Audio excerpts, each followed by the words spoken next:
Italia, once again we offer you another Sunday afternoon of top-notch Serie A action. This week with Juventus against Parma. Parma, the squad that Johan Cruyff has called one of the most entertaining in Europe, and even Terry Venables reckons is one of the best in the world. Today, facing live on Channel 4, Juventus, the greatest name in Italian football, but a team right now that's desperate for a win to try and turn around a season that's heading in the wrong direction fast.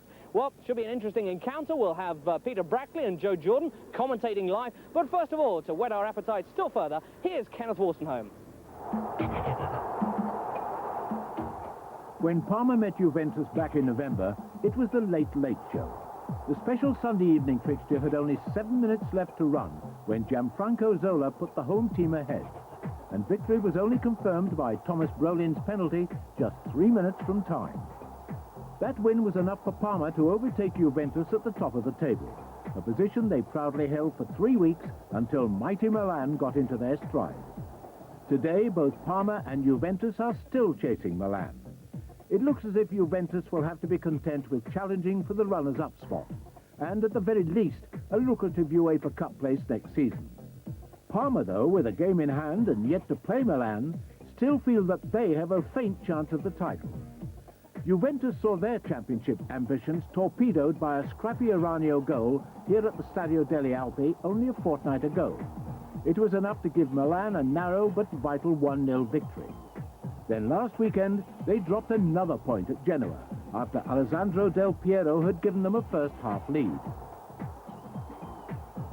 Del Piero, the talented teenager, then blotted his copybook by being sent off.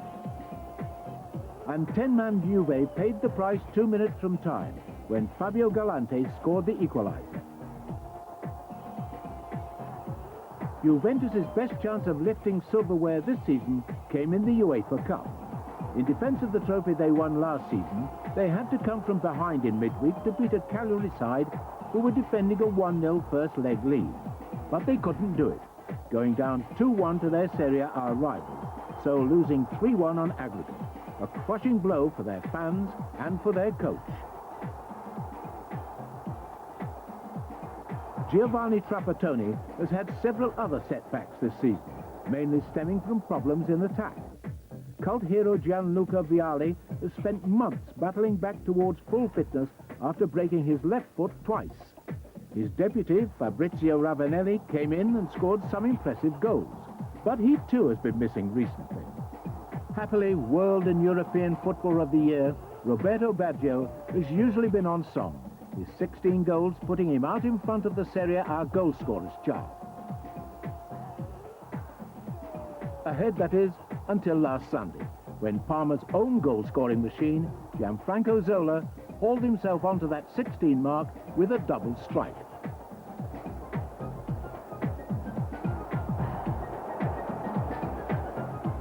And it was two more key figures. First, Colombian Faustino Asprilla, and then the Swede Thomas Brolin, who got the others in the 4-1 hammering of Inter. Zola has something special to prove today against Roberto Baggio, the man who keeps him out of the Italian national squad. And if he gets the chance from a free kick, then Baggio and his Juventus team had better beware. Like Juventus, Parma were in midweek action, defending the European Cup Winners' Cup they lifted so impressively last season. Having done the hard work with the goalless draw in Holland, they completed the job on Wednesday evening against Ajax, Lorenzo Minotti scoring direct from a free kick, and some Zola magic eventually opening the way for Thomas Brolin to score a second. And it could have been an even heavier defeat for the Dutchman. Coach Nevio Scala has done a superb job at Parma since lifting them from the depths of Serie B back in 1990. And last season, he guided them into third place in Serie A. They finished a place above Juventus after taking 3 points from them in 2 exciting matches. It finished 2-2 here at the Stadio delle Alpi, Parma twice taking the lead and twice being hauled back. Then in May, Roberto Baggio's strike looked like giving Juventus both points. But 2 second-half goals by Marco Ossio were enough to win it for Parma. Can Parma repeat that victory today? So Parma with the edge last season and already victors 2-0 back in November, as we've seen. Overall, Juventus just have the edge. To find out who comes out on top this time, join us after the break for the whole match live.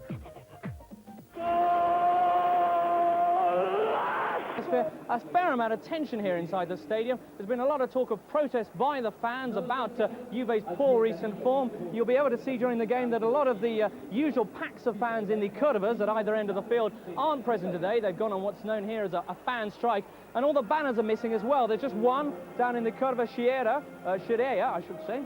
Tricky, these foreign names. Anyway, this says, we're here for pride, you're here for money. A very bitter message there, which I presume is just for the players. And it really illustrates just how sour the relationship has gone between Juve and their fans. It already started this week on Tuesday after that dismal performance by Juve against Cagliari, when after the game some of the fans actually tried to break into the presidential box and caused no end of havoc then. Yesterday morning, it was Saturday morning, another group of fans went along to the training ground, and some more rather graver protests here because they actually started lobbing rotten eggs at the team and even slapping some players around. Extraordinary events, this, unheard of in a team as prestigious as Juventus history, and it really does illustrate just how bad things have got. Today's game, if anything, is about Juve trying to win back some of their pride and trying to re-establish their relationship with the fans, but it won't be easy because they're facing the team that's really the flavour of the month here in Italy, Parma. It also won't be easy because they've had some other bad news from the team list front. Juventus just handed out their formation and Roberto Baggio isn't on it. His right knee hasn't passed a fitness test. You remember there have been some problems with it in the last few weeks, and so he's been replaced by Del Piero in the number 10 shirt. Anyway, for more information on that and all the rest of the team news, let's cut across to our colleagues in the commentary box, Joe Jordan and Peter Brackley. Thank you, James. Good afternoon, everyone. And while the possibility remains then that Milan might just slip up on the final run in, the likes of Juventus and Parma, along with Sampdoria, have to retain the belief, however unlikely now, that the famous Scudetto can still be prized away from Milan's unrelenting grasp. I doubt there'll be any lack of commitment today, that's for certain. Juventus will be anxious to appease their supporters after that shock UEFA Cup defeat by Cagliari, and Parma, who are playing some exhilarating football at the moment, are setting their sights perhaps still on the championship, if not then at least on a best-ever second place in the Serie A table they joined for the first time just 4 years ago. Baggio's absent apart, young Del Piero, as you've heard, there replaces him in the number 10 shirt. It's otherwise nearly a full-strength Juventus side with Merla and Ravanelli both returning from suspensions. The news of Vialli, incidentally, who's been out injured for 3.5 months now, is that he should have an outing again in the next couple of weeks. Well, 6 wins from the last 7 league games. Parma are very much the team in form, and especially Zola and Asprilla. They were quite magnificent in the win over Ajax in midweek. The Dutch side totally outclassed, and Parma's coach Nevio Scala will be hoping for more of the same this afternoon.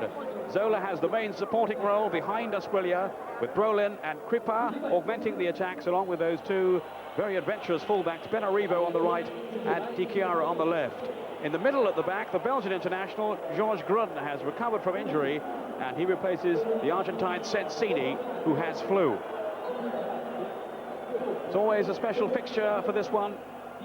Parma certainly always regard this so highly. It was Juventus they played and lost to in their very first Serie A match back in 1990.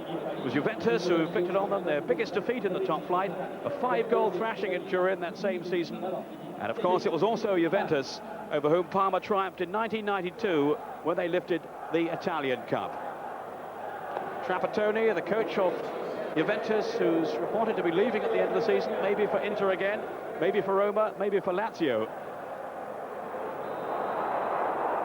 But he's very anxious that his team do give it a crack now until the end of the season. Keep going, he says. And certainly they'll have to win the fans back over again. Well, Joe Jordan, sitting alongside me here, how big a blow is the absence of Baggio today? Well, it has been a blow to him. I mean, they've had a very difficult week. That result during the week there against Cagliari was a bit of a disaster, really, because it was their main avenue to create and achieve something this season. But without Baggio, without his goals, it really gives Parma a great opportunity to come here and win. They're in great form. They've got Zola in great form, and it would have been nice to see a comparison of these two great players, Zola and Baggio. Unfortunately, without Baggio today, and it could be significant. Parma in their change trip today, you know, with the blue sleeves. Juventus, of course, in black and white stripes. Parma attacking the goal to our left. And this is Thomas Brolin, the Swedish international. Dangerous ball in towards Asprilla, who has been in such exciting form up front. They play him really as the lone striker, but with Zola in quick support. And they do get others up to join them as quickly as they can as well. This is Apolloni.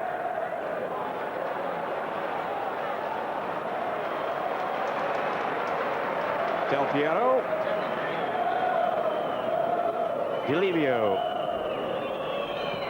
And offside. It's Conte marauding down this right flank. Del Piero, who's standing in then for Baggio, just 19 years old, and he made his first start in the game against Milan a couple of weeks ago when we featured them. Did well too, although it was such a frustrating afternoon for Juventus against the Milan defensive machine. Apolloni, one of the three defenders at the back. This is Grunt, who has been out since the end of October with an injury sustained in the match against Inter, when he also was on the scoring sheet that day. Torricelli. Playing a dangerous game there with the pace of Asprilla to contend with. Fortunato. Juventus with just the one defeat at home this season, and that of course against Milan. Followed then by Crippa for Parma, who've had 5 successes on their travels this season, which is better than their record for the entire campaign last time around. And if they can win today, Parma, they will give themselves a fighting chance of the title, with the match against Milan still to come. I think it's important today, Peter, that Juventus start well. As we can see, they're keeping possession here, but I think that the crowd, they're just waiting for things to go against them. I think they would be right on top of them. I think it's important that Juventus try and be positive and try and create something and get the crowd behind them right away. Ravanelli, caught by Grunt. Now Asprilla from Zola's pass. Magnificent sight, but he's in full flow, this fellow. Now Zola!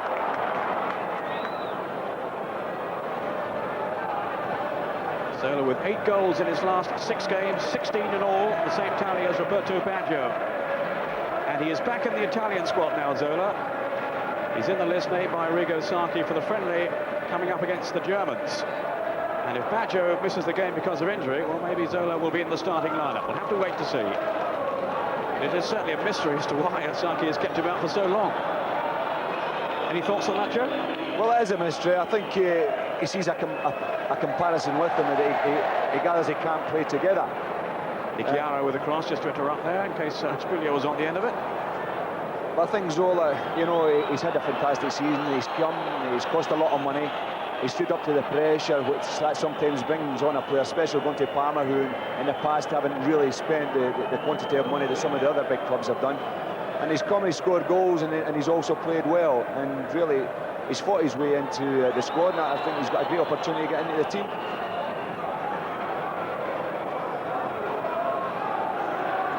Just cheering on the first goal of the day. It's Reggiana 1, Torino 0. We'll, of course, keep you posted on all the goings on this afternoon in Serie A. Esposito, the scorer, with an opening strike for Reggiana.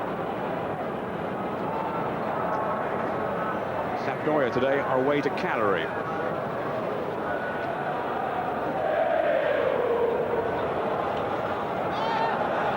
Menotti, who's also in that latest Italian squad. Crippa here, the number 9, didn't make it, but may well be in the thinking of Arrigo Sacchi after his outstanding displays for Parma this season.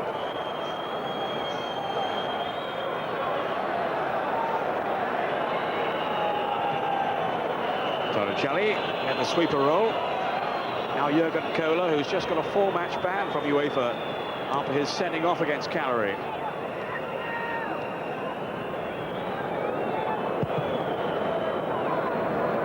Fortunato. Now Ravanelli.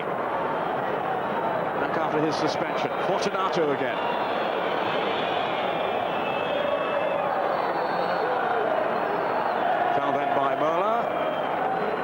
Georges Grun. Good defender, this fellow Georges Grun, and they've missed him at the back. Well, though, Sensini has done. Grun still an established international in the Belgian side and hopes to feature in the World Cup. Brolin. Benarivo, who is the current number 2 in the Italian national team, along with the 3 Milan players in the back 4. Up towards Asprilla, out by Cola. On by Dino Baggio, now Merla, who has exceptional pace. Fortunato. Hasn't been in his best form though of late, Merla, but here's Ravanelli now. Now the whistle's gone. Flag was up down below us here. There's just been the odd flash, Peter, there of Parma. They keep possession of the ball, but there's always that threat. Even although they're in possession of the threat of Asprilla up front, he's there, he's always probing, makes good runs.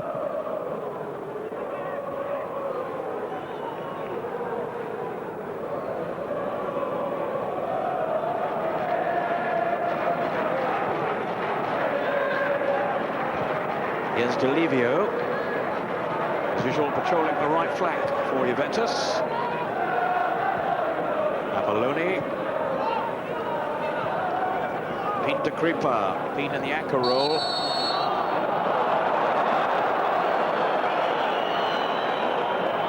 Now Kripa, the former Napoli player, taking the free kick, swapping passes with Di Chiara. This is Menotti, who scored the first goal in the success over Ajax in the week. Now Zola. Di Chiara, supported by Kripa.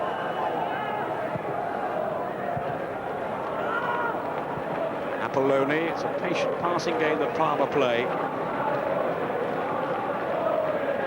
When they do strike, they often do so in lethal fashion, often through this fellow, Asprilla. Yeah, you've just brought it up. They can pass, they can keep possession, they probe away, Peter. They do their short pass and they don't get possession away easily. There's always Asprilla and Zola there waiting for the threat, waiting for the through ball so they can get onto it. It'll be Zola then with the corner.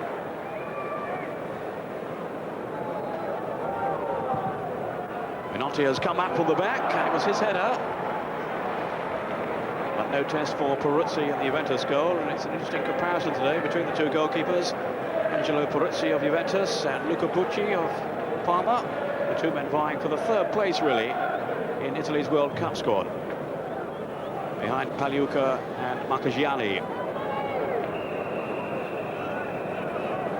Here's Cola. Perini to Torricelli. Juventus, who won 10 of their home games in Serie A this season. As Ravanelli goes down, fouled then by Grun.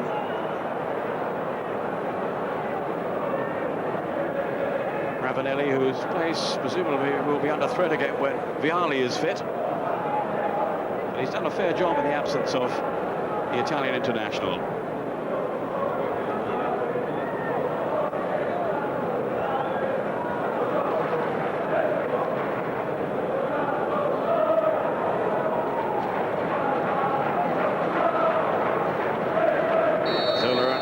Two at the wall, held in by Di Piero, and well cleared by Bucci.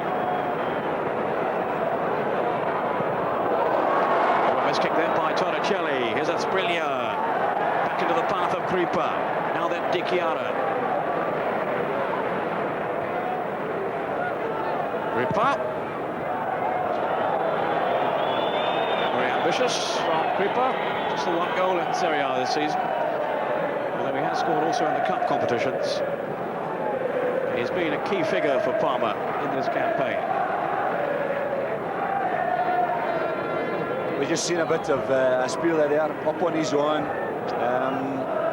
Juventus were doing the attacking at the set piece, and just by one clearance that put them on the attack. And it's not just his pace, it's the unexpected thing that Aspila can get up to. I mean, he can create things, he does the unexpected, even sometimes his teammates don't know what he's doing. Does certainly score some spectacular goals, Aspria. This is Di Chiara, who's been in excellent form down the left for Parma in recent weeks. First man for the club ever to be capped by Italy, but he hasn't featured in recent squads. Aldini Milan, of course, very much the first choice as left back in the Italian team.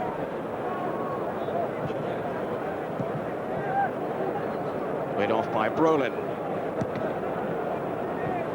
Here's Aspria, policed by Jurgen Kohler.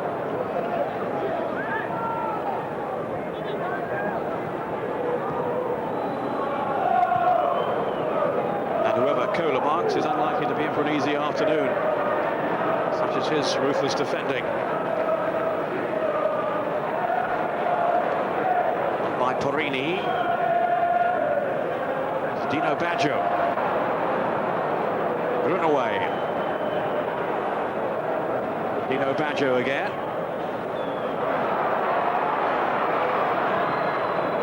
And he's forced the corner, has he?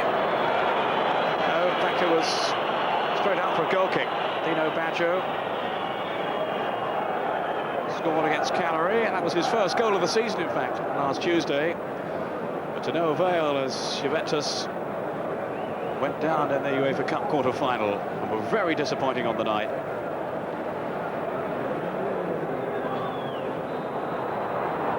To be fair to Juventus, when you consider the players that have been out, I mean, Dino Baggio's been out for part of the season, and you've had Vialli, and then you've got Roberto Baggio. It is a handicap, you know. I don't think any team, even although they have got some talented players and world-class players in their team in the formation today, I think without those players that were mentioned, it is something that you've got to take into consideration.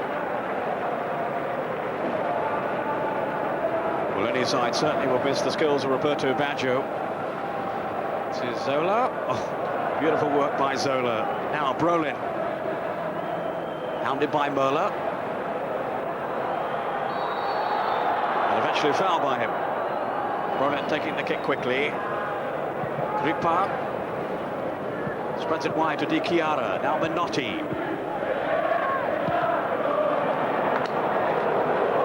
Grippa again. But first time ball to Aspria. And a timely intervention by Torricelli. Kohler's pass. Ravanelli. But away from Grippa. And no real chance there for Del Piero. Benarivo to Brolin. He's hit his best form in recent weeks, Brolin.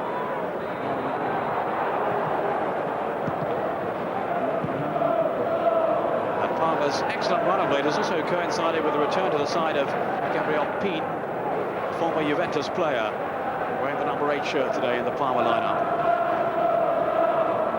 Really has been such a steadying influence for them. And like so many of the players around him, a good passer of the ball too. This is Apolloni.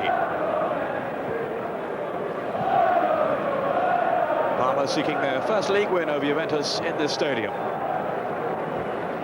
Benarivo.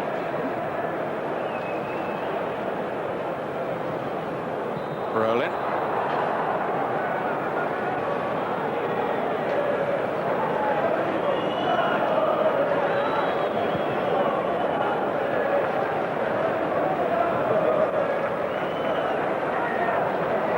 Porini.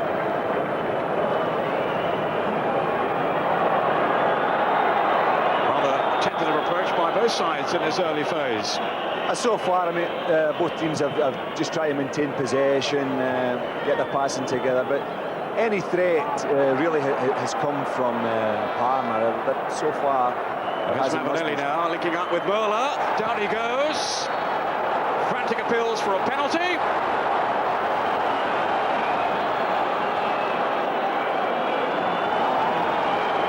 Well, that's a yellow card. I presume he's given the penalty kick.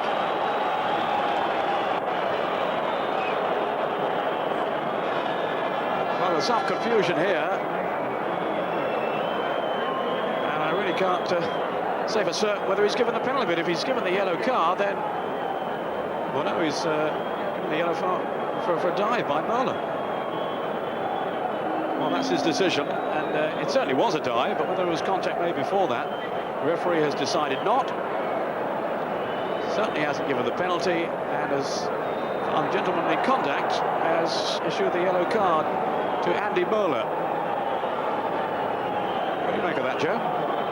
Well, the referee was right on the spot, and if his interpretation of it is that the player has made a dive, I think he's quite correct in giving him a booking. You know, it's something we've seen quite regular in Italian football, and I think that the refereeing authorities have got it right. I think if you have a player and he's trying to con everyone, I think he deserves to get the yellow card and the points that go with it. Certainly looking at the replay again there didn't appear to be any contact made. And we have seen one or two of the Germans in the past diving around. Jürgen Klinsmann is the master of that. And the referee, well, his Staffaglia was not too impressed by the antics of Andreas Möller. Dino Baggio. Any latecomers, Roberto Baggio is not playing today because of injury. How long Del Piero, who looks a very lively front runner. More or less the fifth choice really as striker for Juventus with their various injury problems. Here's Ravanelli now. Cola. It's a useful ball played through. Now can Möller finish here? Good save by Bucci. Terrific stop. Fortunato. Down he goes. Again, no question of a foul. And away come Parma, but they're indebted there to the goalkeeping of Luca Bucci, who is an excellent shot stopper. As he underlined with a save from Andy Möller. The goals have dried up for Möller in recent weeks. Only one in his last 10 games. And he'll be disappointed he didn't tuck that one away.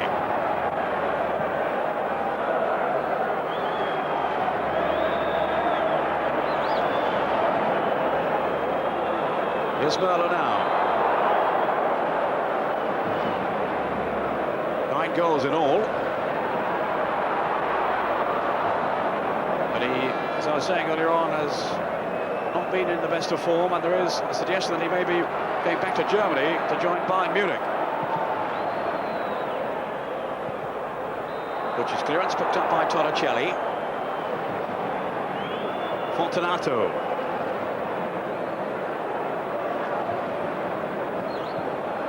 Here's De Livio.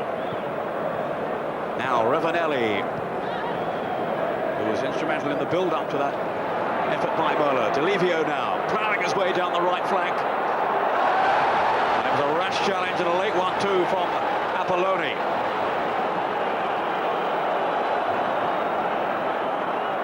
It's another yellow card. What about the Möller chance then, Joe? Yeah, it was a chance. A great ball in by Ravanelli.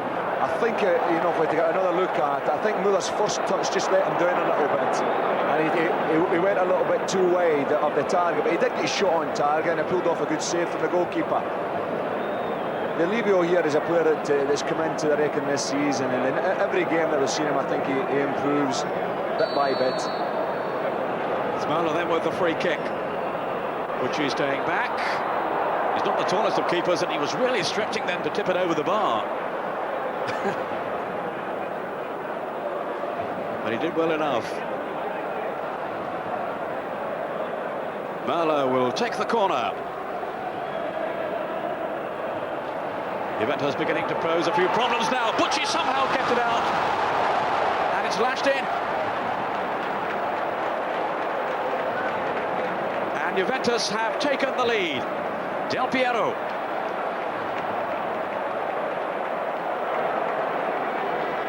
Well, Bucci stayed back on the corner. He somehow kept out the first effort, but Del Piero lashed it past him. Oh, what, just a few feet out. I think Scala a bit disappointed with his defenders there. I mean, the ball's been whipped in. Ravanelli's got the first header, and Del Piero has followed it up, and a good striker, he knocks it in from 2 yards, but I think very disappointed. So 19 minutes gone, and Juventus take the lead. Well, it's Sandro Del Piero. Sorry, as a start, I mean, the first 20 minutes, the start that Juventus needed, certainly needed more than anybody to give their fans to get behind them, and maybe playing to see who is second in the league here. But I think a bigger prize in that is to get their pride back after the midweek game, losing at home. I think it's important that they get that and their dignity back, because a club of this size, to be second best is not enough in Italy. Del Piero's third goal in Serie A this season, and only the third game he started, remember. Asprilla, it's a good turn. There were too many defenders for him there, and away comes Fortunato. Almost at the halfway point in the first half. In fairness to Juventus, they had been threatening before the goal, and now they have their reward. Here's Merla.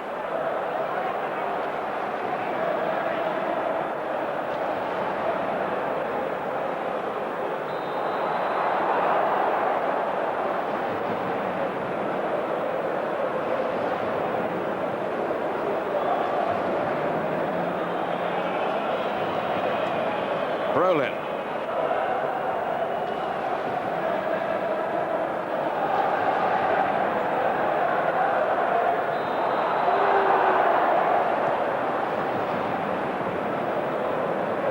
Pin. Well read though by Perini.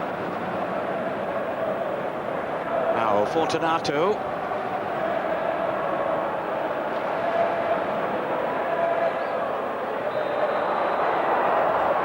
Pass that by Jurgen Kohler, picked up though by Delivio, who, as Joe was saying, has got better and better week by week, really, after a rather inauspicious start in his first game in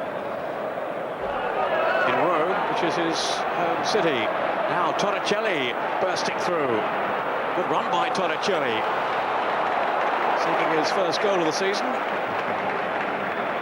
And it was a promising run, but not the finish to match. He must have came about 60 yards there with the ball. I think he just, the blood went to his head at the death there. He didn't show the composure that you would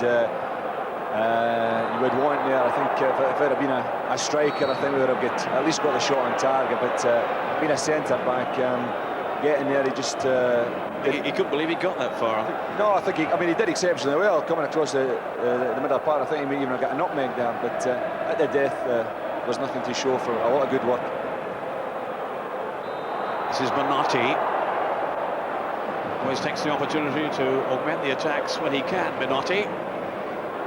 Such as Parma's attacking game.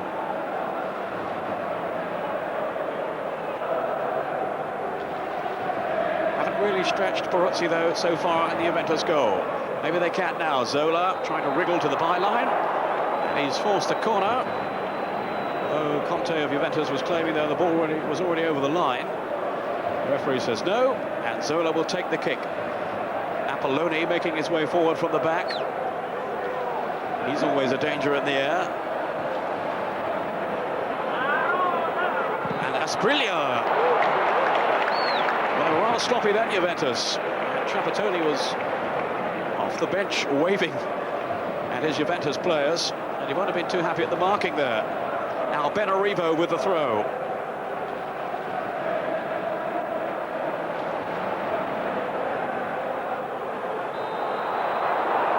Ravanelli.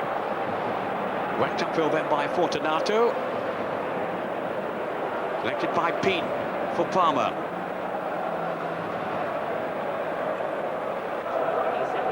Now Brolin. Shot charged down by Torricelli. And Fortunato getting the better of an Asprilla. Here's Ravanelli. The white feather as he's known. Good support by Fortunato, whipping over the cross. Merla in pursuit. Good tackle. Vigba. 25 minutes gone. Juventus leading by a goal to nil. The goal on 19 minutes from Del Piero. That's a mistake by Pin. Off goes Ravanelli now. Pucci has retreated. Still Ravanelli. And he worked himself into an opening well. And Palmer struggling to get it clear, and eventually they managed to do so. But it was definitely a chance then for Ravanelli. Yeah, well, there's an injury. Yeah, it was a great chance. And all occurred with a marvellous through ball, but also a little bit of hesitancy there by the goalkeeper. You know, I think the ball has travelled so far. I think the goalkeeper should be out to read that, and he got his shot on target, and he's unfortunate they never give him another goal there. Certainly seemed to back off then, Bucci, almost inviting Ravanelli to go at him.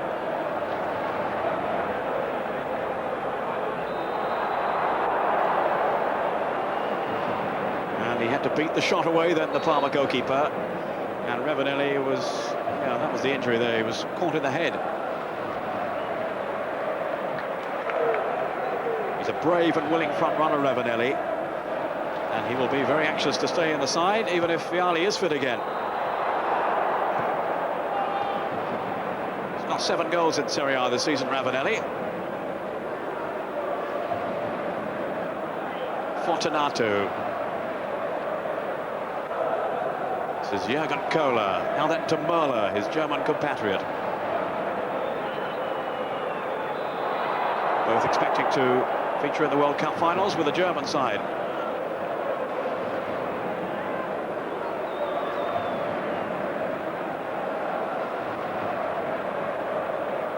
Now Kripa.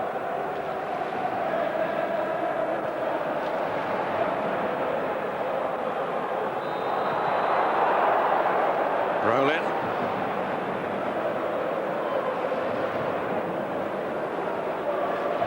Here's Kripa, now Di Chiara. Asprilla has shown for him. Zola's in the middle as well, still Asprilla. Delivio to Kohler. Only as far as Menotti. And he's picked out Benarivo.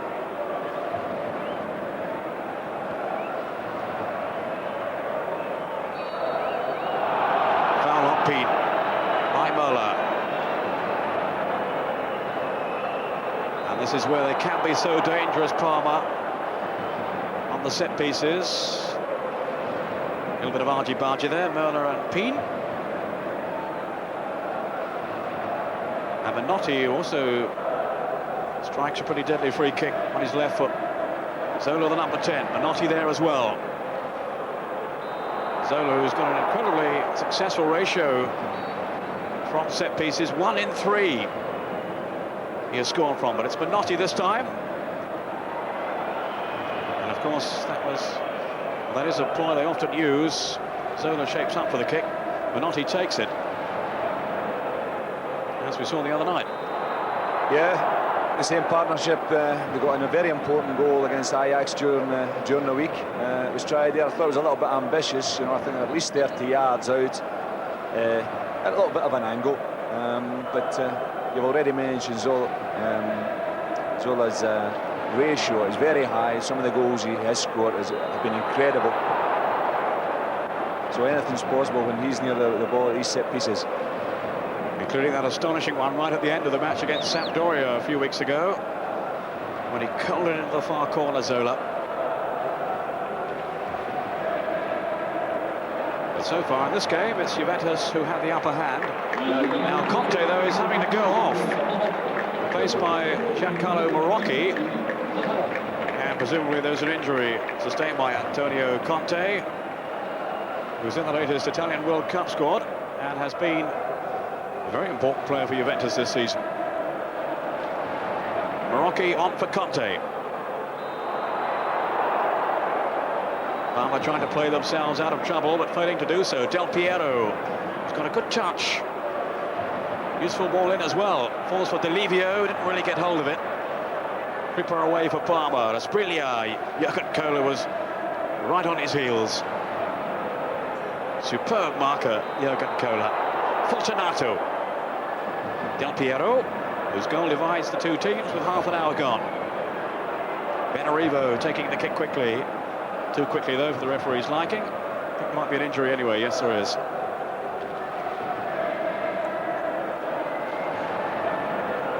that goal there from Del Piero, that'll be something that'll calm the lad down. I mean, he's not played many games. He's coming into this fixture.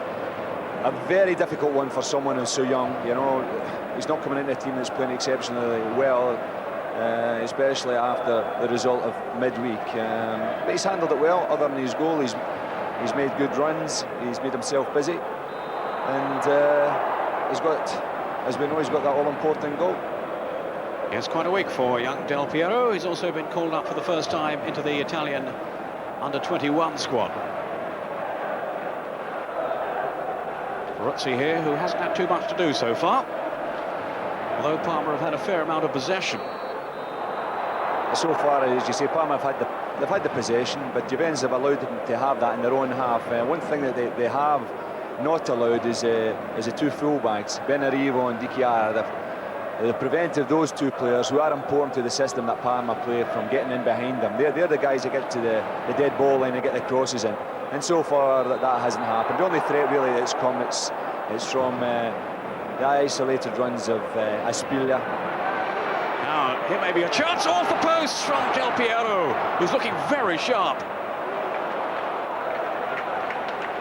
Well, that just came out of nothing there. I mean, the boy is hot at the moment. He scored last week, he scored this week, and he's looking for another goal.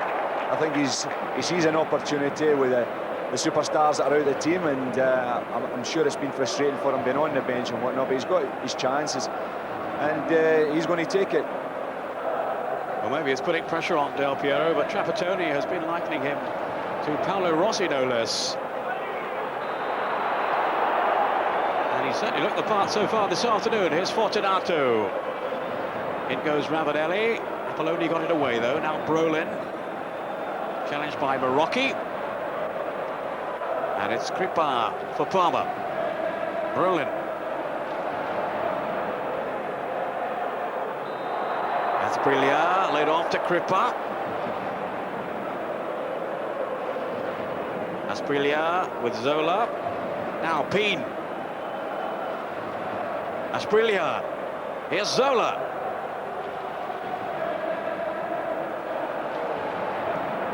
And they can't find a way through.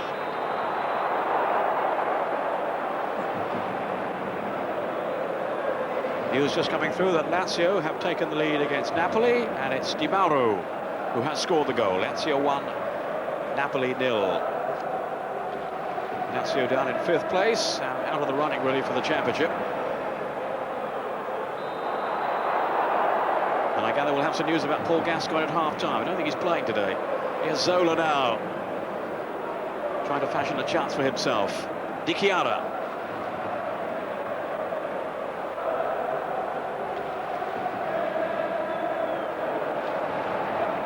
Did very well to get his cross in there, and Peruzzi came for it confidently. And the referee has not given a foul. Peruzzi scrambling back to his goal line. Here's Merler on the break, and a foul by Menotti. It was very late, another yellow card.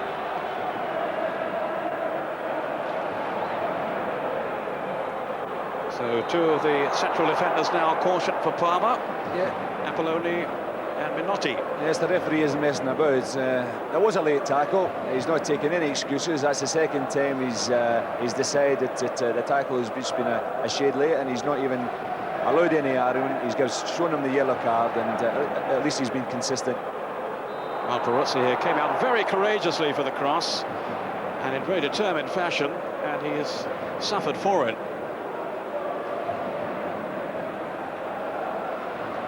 Very strong goalkeeper, Peruzzi. One interesting things regarding that cross there was the fact that it was Ravanelli that was back trying to prevent the cross coming in. And he is a player that puts in a tremendous amount of work.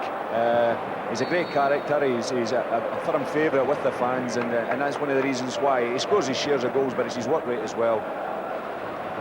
Well, Peruzzi seems to be okay now. And it's Di Chiara in possession for Parma. On to Aspiglia. This time it was Torricelli who was picking him up. Here's Aspiglia now. A long, rangy stride. Brolin has Benarivo outside him. 10 minutes of the first half to go. Here's Zola.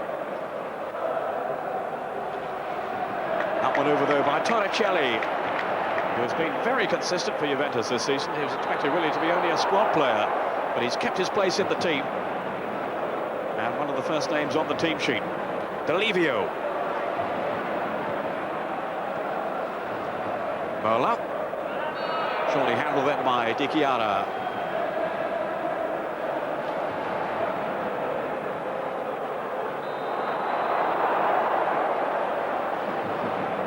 Parma actually won in this stadium for the first time when they beat Torino a few weeks ago.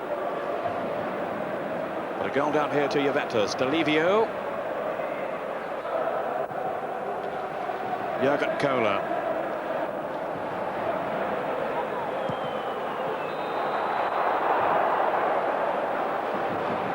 Kripa, the player, down.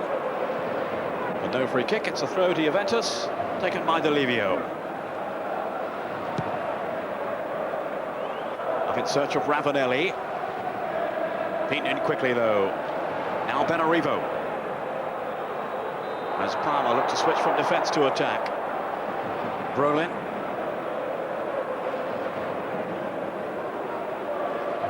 Here's Zola.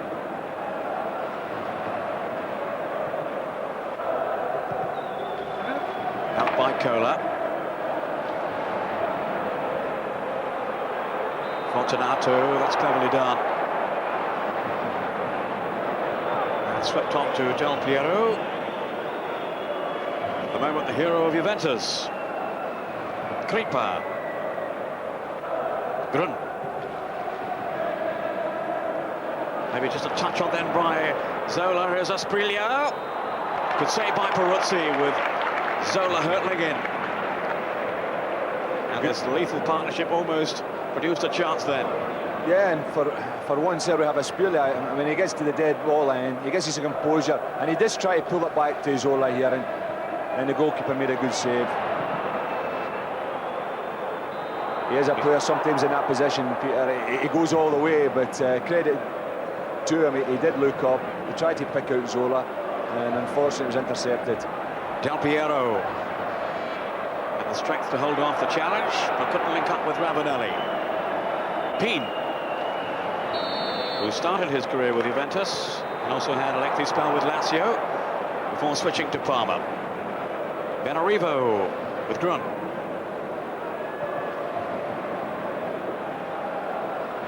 He's found Kripa. Flag though up for offside. Was it out for a throw? No, it's gone out for a throw. In Juve's favour. Trapattoni on the bench as ever with frantic instructions to his team.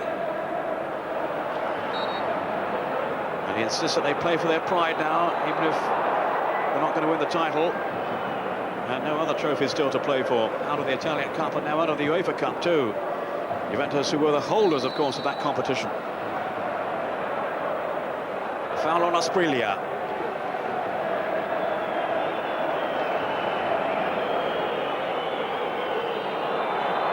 Kripa taking the free kick to Peen. It's a casual pass, though. And Ravanelli now on the counter-attack for Juventus. Del Piero's gone into the middle. And Ravanelli too easily dispossessed. Grun for Parma. Finds Brolin. Here's Peen in that anchor roll. Helped out by Kripa.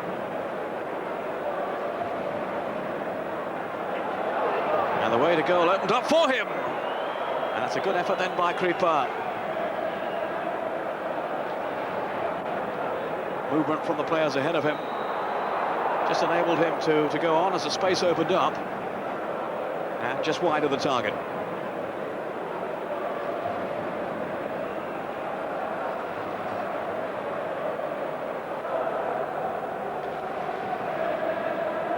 Delivio. Ravanelli. 5 minutes in the first half to go as Dino Baggio goes bursting through the middle and collides with Bucci.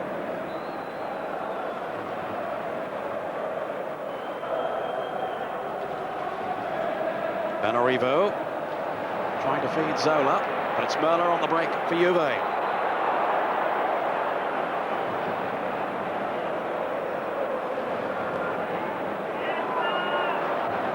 Rocky to Del Piero. Clean tackle by Di Chiara. Now Peen. Di Chiara again. On for Asprilla. As ever, Jurgen Kohler was right with him. And here is Kohler now. And it wasn't the best of passes.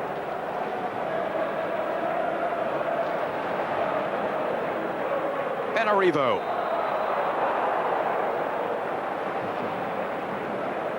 Asprilla.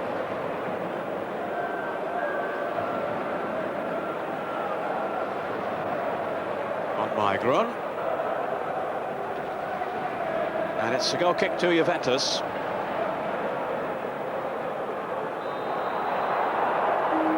And although they have had a lot of the ball, Parma, no real penetration from them so far, Joe. No, I made a point earlier, and I go by it again. I think the two full-backs, I think they've got to come into the game more. I don't think they've been getting behind the Juventus defence. Also, another thing, I think the strength of Kohler against the speed and pace of Asprilla has been a contest, and so far Kohler has won, but there's still a long way to go. And this one, who's on the ball now, it can be having a quiet game, could be under control, and can still give that flash of brilliance that we've seen in the past. But so far in that contest, I think Kohler is he's one up at the moment. Zola. Benarivo had continued his run, but well policed by Fortunato. A contender for the Italian World Cup squad. And he was capped in the international against Estonia last year. Here's Ravanelli. Now Kohler. Delivio. This time he has been fouled by Di Chiara.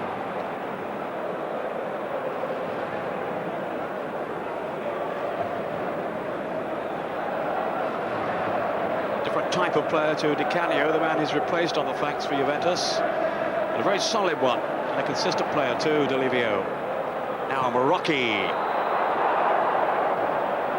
Delivio from Merler's pass. Three waiting in the centre. Among them was Ravanelli, and he couldn't meet it, and it's Brolin now for Parma. Zola's gone sprinting away to the right. Peen through the middle, and Asprilla. And again, they open up a path there towards Peen.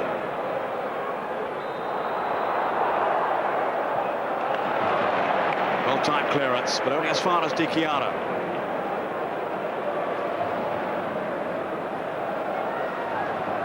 Now Menotti. Benarivo as they switch the angle of attack. Brolin let it run to Kripa. Shot was charged down. Now Zola. It's a packed Juventus defence facing them. Brolin's cross. Asprilla. They want to keep it in. A good anticipation by Delivio. Kohler. Here's Ravanelli.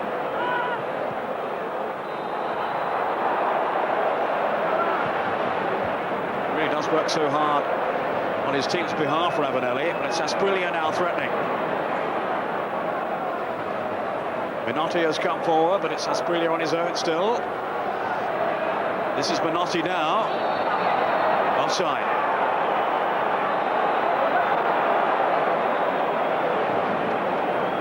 That's a bad decision from Parma's point of view. I mean, you've got Menotti there at number 4. He's looking right along the line. He's receiving the ball from Asprilla. He should be able to conduct himself in a way that he stays onside. And I mean, he was in a very dangerous area. And for the attack to be broken up for that reason is bad, really. Bad play. Asprilla underneath it. But no effective challenge from him, and it's Kohler now. Peen with Marocchi, now Zola. Hasn't really been able to damage Juventus so far, Zola, for all his sorcery. We're now into injury time at the end of the first half, which has had its moments, but not exactly exploded so far, you would say. Here's Menotti. Parma will certainly be looking to raise their game in the second half. Zola, maybe he can end it with a flourish. Well, Peruzzi did extremely well with Asprilla unmarked at the far post if Zola could have found him. That was a wee bit of magic from Zola. So far in the game he's found themselves on the edge of the box, and there have been too many Juventus players, even for a player of his ability. It's been difficult, but there he had a little bit of room, and a nice ball played down in the channel, and he's created a little bit of margin, got the cross, and unfortunately from Parma's point of view it was intercepted. Well, we saw the very best there of Gianfranco Zola. An exquisite piece of skill, and if he could have found Asprilla, that surely that would have been the equaliser. All eyes now on Staffagia, the referee, as we move into the second minute of injury time. Just flicked on then by Kripa. Asprilla. Free kick to Parma. Asprilla ran straight into Torricelli. Manotti's pass. Now Zola. Faced by Perini. And he's got the better of him this time as the Juventus defender.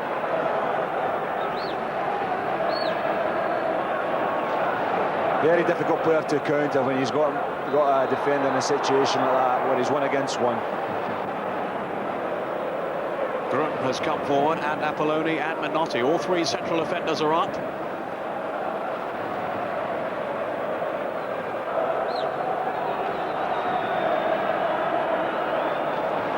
Parma may well feel their possession in this first half has warranted better reward.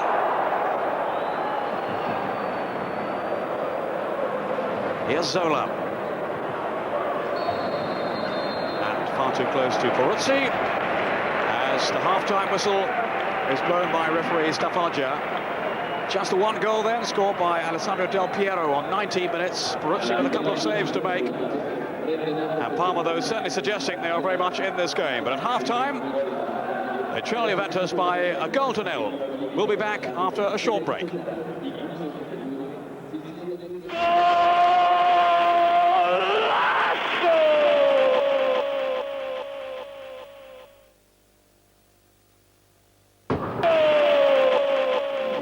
Welcome back to Turin. The score in our live game here, Juventus 1, Parma 0. Things are getting ready for the second half now, so teams will be coming. Indeed, they are coming out right now. But just before we go over to Peter and Joe for the kickoff, quick word about Paul Gascoigne. One of the headlines this morning was "It's a new Gaza mystery," and you probably heard Peter Brackley mentioning this during the first half. There's a lot of talk here in Italy that, having missed today's game against Napoli and last week's against Udinese, that there's some kind of decisive split between Paul and his team. It all really stems for his return from that game, England against Denmark, when he came back a day late, and Lazio weren't really too happy about that. He's had 2 minor injuries, both stemming from the derby since then, and those have officially been the reason that he hasn't been playing. But Rai Radio, the state radio today, was saying during the first half coverage that the real reason he wasn't playing today was actually because not being among Lazio's plans for next season, he has no more commitment to the club.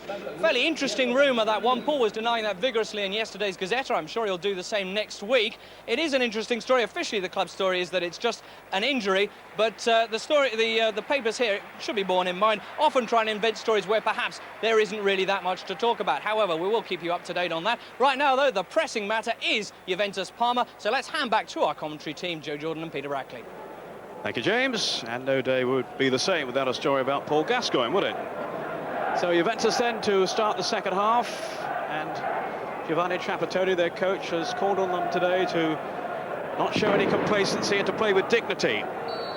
Very disappointed at their exit from the UEFA Cup, of course, and well, around half of this side, I would think, are playing for their places next season, even if Trapattoni isn't with them.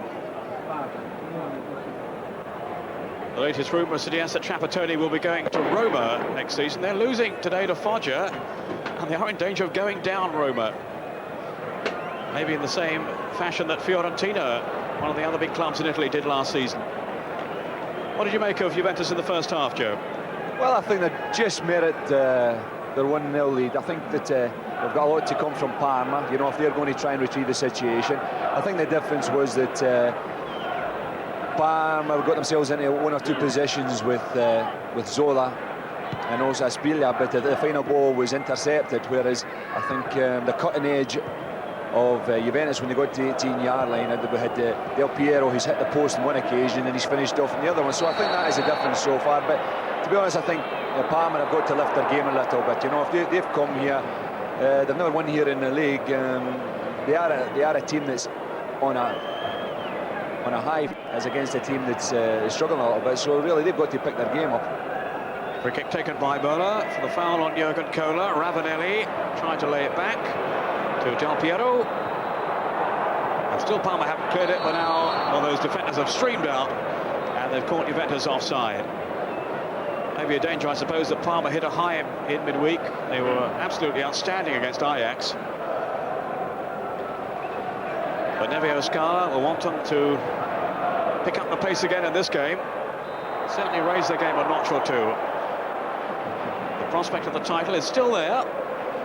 Milan could well slip, and they have Parma still to play, remember. There's Grum with the forward pass, and Zola is offside.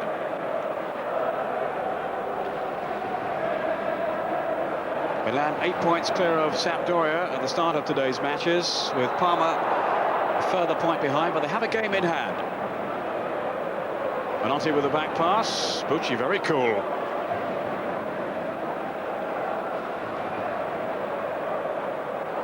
Must help defenders if they know their goalkeeper is comfortable in possession.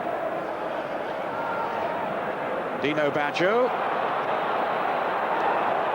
Too easy though for Menotti.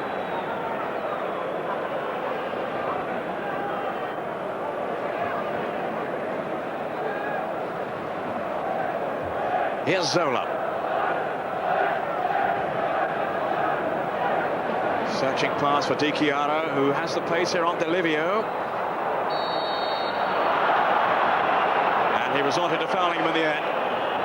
Helped out by Torricelli. Lovely incisive pass by Zola to send Di Chiara away, and Delivio was tugging at him. But they do need to get these fullbacks down the flanks, Parma. Two raiding players in Benarivo and Di Chiara. And they have the strikers to profit from the service in Aspiglia and Zola. It'll be Zola with the free kick. Peruzzi rightly is concerned in the Juventus goal as to what Zola might have up his sleeve. A lot of movement in the box too. Apolloni's come up and Grun. Here's Zola. And curled just beyond the far post.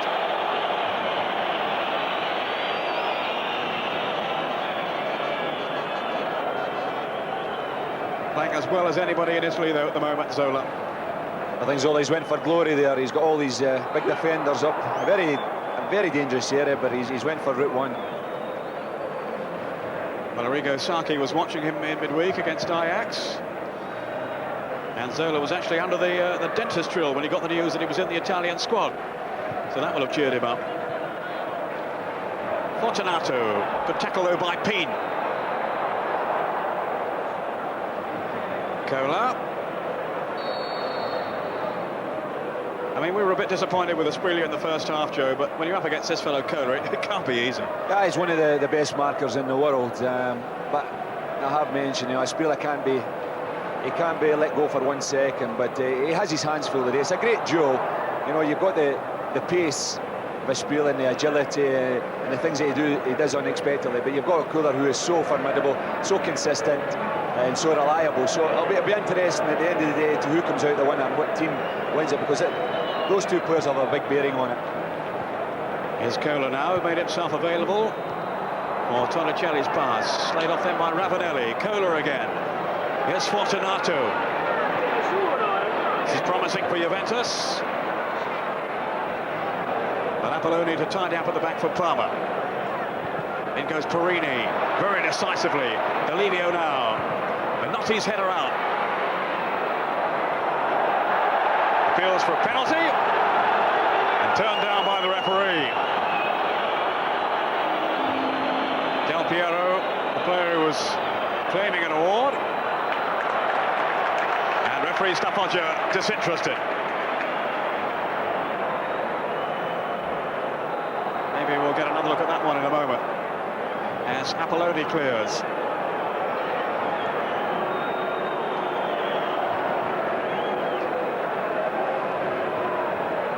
there's a jump by Apolloni, who did seem to be leaning on Del Piero, who's rather lightweight.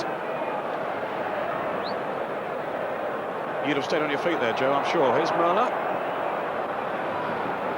And then probably clouted the centre-half. Now, Marocchi's pass to Fortunato.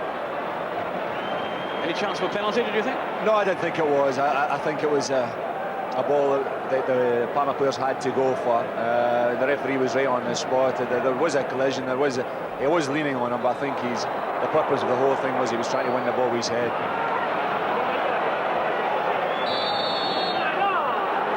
Foul on Benarivo.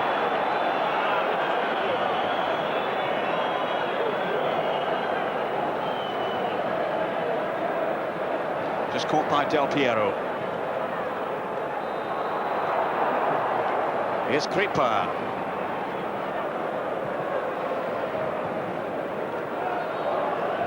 A warm afternoon in Turin, and maybe the pace of the game has been reflected by that.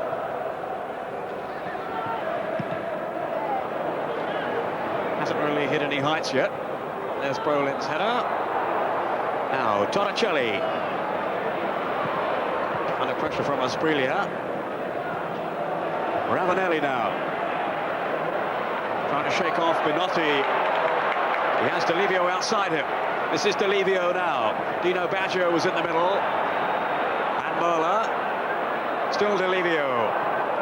Excellent work by him. And Merla, well, it only needed the faintest of touches. And that surely would have been a second goal. Inches away then, Andy Merla.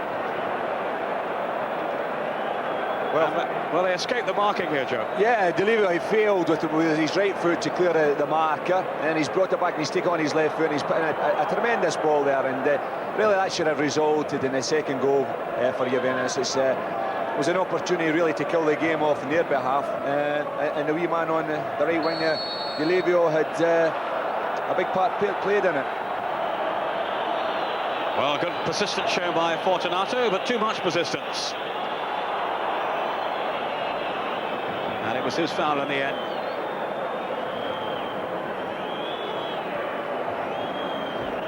Grunt to Brolin.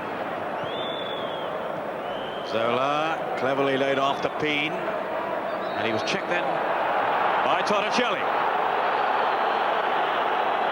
Well, the crowd don't like it, but the referee was adamant. I think Peen was looking for it, but yeah, I think he's adamant, Peen. I think he's also correct. Yeah. The defender knew what he was doing all the time there. Peen was coming up against the last man. If he gets by him, he's more or less just on the outside of the box, and Juventus, they knew what they were up to there. Well, they can't afford to take too many risks with Zola in this kind of situation. It's within range for him, as Peruzzi will be only too well aware.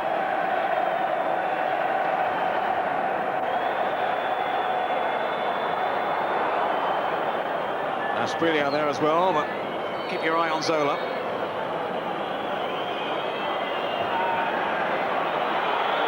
They want the wall further back. And so does the referee now. I don't think he's going to stand for any nonsense.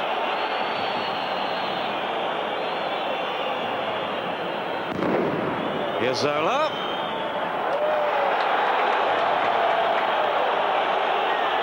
This time.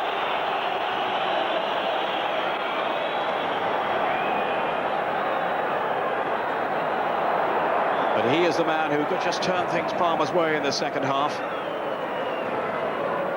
I think you can see the frustration in Zola's face there. He knows he can do better. He has done it consistently, and today there's been one or two efforts that he's had that's not really come up to the standard that he's used to and that we have seen this season, but he'll still persevere. He'll continue to try and work at it. When he gets in that area there, the next time he comes up, he'll have another go at it, because he has a belief in the ability, and we've already seen what ability that has earlier on this season.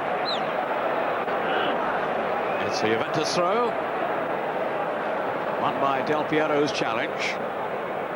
Delivio taking it. It's been very impressive down the right as Delivio. Given away that mistake by Torricelli. Zola now. Asprilla through the middle. made a mess of it. Very disappointing that for Parma. After the error by Torricelli. Seemed to have opened something up for them. Here's Cola. Wins it back so strongly. Now Ravanelli. His distribution is good too, Jurgen Cola. Merla now. Brings in Delivio. Merla in the middle. Ravanelli at the far post. And right past the pair of them. But again, the danger came from Delivio.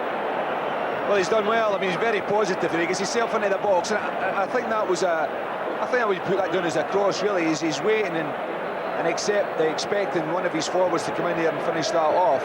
Delivio, I mean, he's a player. He's one of the unsung heroes. He's not one of the world-class players that's in the team. He's in there to give the team a balance. He's in there for his work rate. But in the last 5 or 10 minutes, what he's also shown is that when he gets the opportunity, he can finish with good crosses. Here's Zola now. More defensive uncertainty from Juventus, but this time Torricelli is positive enough. Streaking through, he's onside. Del Piero. Ravanelli's up with him. He doesn't need him. It's 2 goals for Del Piero, and Parma were totally caught out there. 12 minutes into the second half, and Del Piero strikes again. Well, it'll be interesting to see that, Peter, because I think Ravanelli is coming back, and I'll be interested to see whether he was in an offside position, but it doesn't matter to this young man here. He's come in, he's positive, he's had a little look, and he's decided, no, I'm going to go all the way myself, and he's placed it. He sees Ravanelli in support. He looks at the angle that the goalkeeper is taking up to protect his goals. There he has a little look.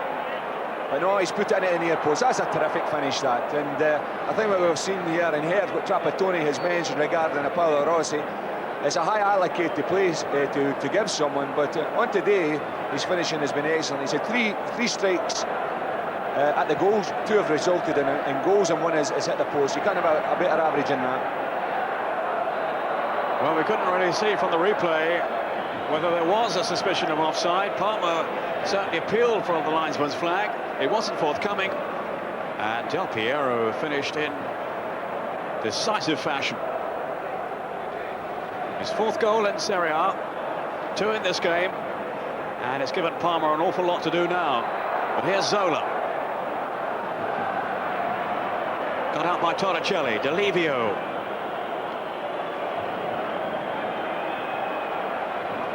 The Parma defenders had pushed right up, but they hadn't timed it to perfection. As Del Piero had streaked away, and now it's a foul on Ravanelli, is it? No, he can't believe it.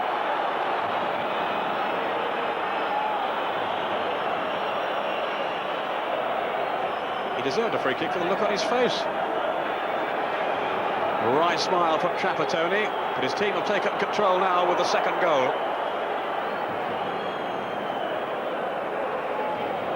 Substitution being made. Peen is going off, and they're sending on Melli, their leading scorer for the past 3 seasons. But his opportunities in this campaign have been restricted by injury and by the fact that Nevio Scala has opted not to select him. 5 goals in 12 starts, and Scala desperately hoping for a goal from him this afternoon. Now here's the incident again with Ravanelli, whose shirt was tugged, surely by Grun. I think there was a delayed reaction there, Ravanelli. I think he realised he wasn't going to get the ball. I think there was a thought in Grun's mind that it was going to commit a foul, but I haven't seen it there. I don't think it was. Here's Fortunato. Good anticipation by Benarivo. Nothing wrong with that tackle.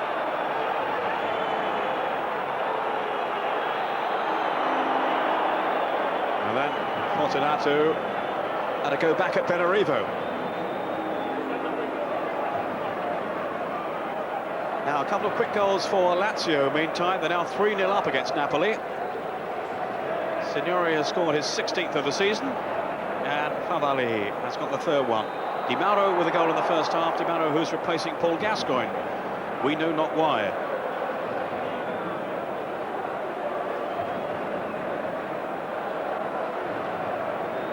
So problem here for Benarivo. Yeah, Benarivo's just been caught a little bit late there by that tackle of Fortunato. Seen it in the replay there. I think Fortunato went, but I think it was just a shade late in trying to block the ball, and he was lucky really not to get a booking for that. Well, here's Fortunato now. Easily dealt with though by Grun. Del Piero knocks it down. Shot well wide from Möller.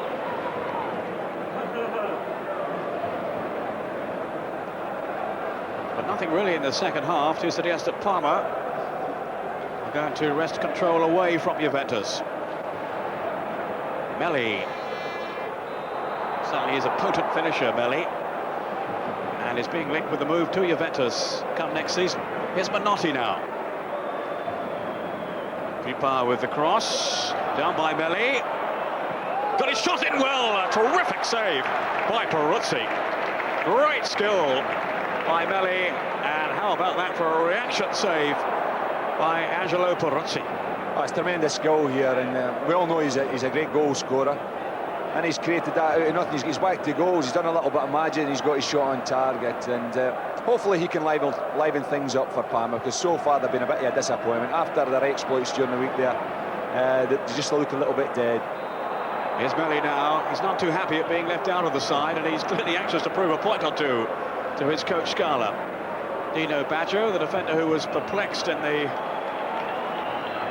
effort a moment or so ago by Melli. And that would have been some goal if he potted that one. Here's Zola now. Di Chiara.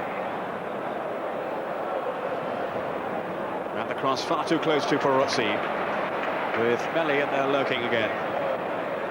Peruzzi, who underlined his class with that quality save.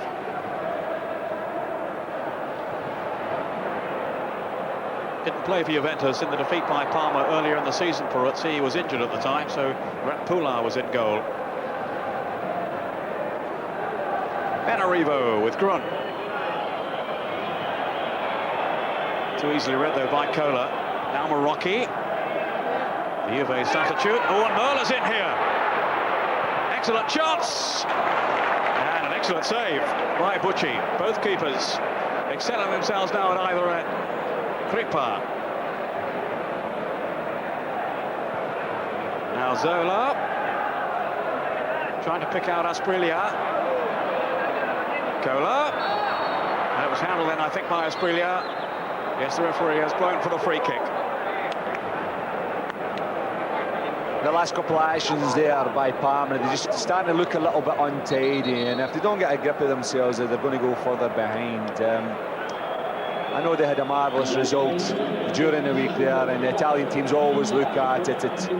They always look at the reaction and take into account that if a team, one of the top teams like Milan, Juventus and whatnot, have a fixture in Europe during the week, that the weekend's game is a game that something can be dropped. But when you're a team like Parma, who are going to try and match these big boys, they've got to show the consistency, not only in midweek but also when they come against the likes of Juventus after they've played in midweek games and got a result. That consistency really today so far hasn't been shown. They've been a bit disappointing.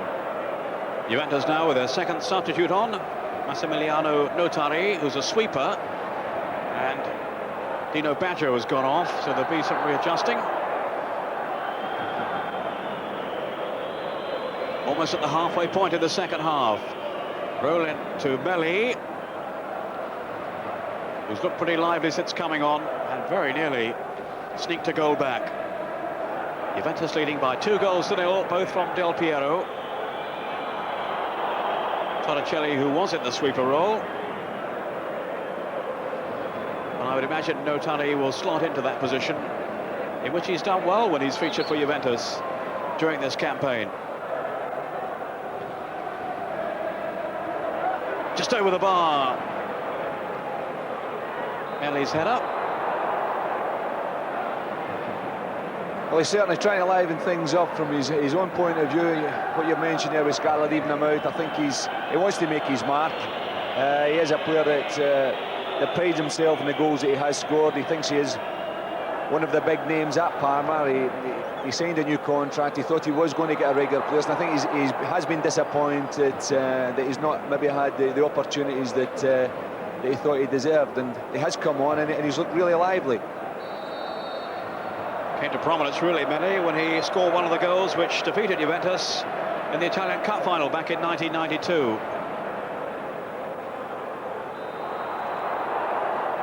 For which they will never forgive him, Juventus, but still want to sign him. Well, to Ravanelli.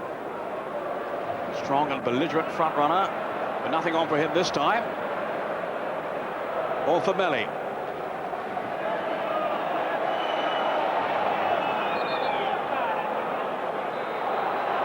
Balotelli arguing with the linesman. I think the decision has gone the other way, which is what the argument is about. It's a Parma throw. You're taken by Benarivo. Now Brolin. They really haven't looked as cohesive today, Parma, as they have been in recent weeks. Disappointing after their magnificent show against Ajax. Kripa. Defeat by Foggia was their only setback in 7 games, as Belli strikes a goal, but easily gathered by Peruzzi.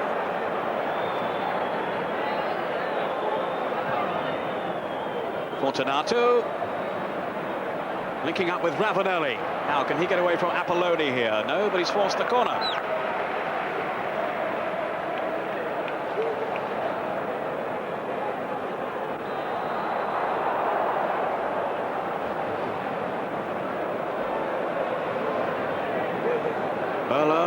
Trotting across to take it. Parma with the advantage on corners, Juventus with the advantage on goals.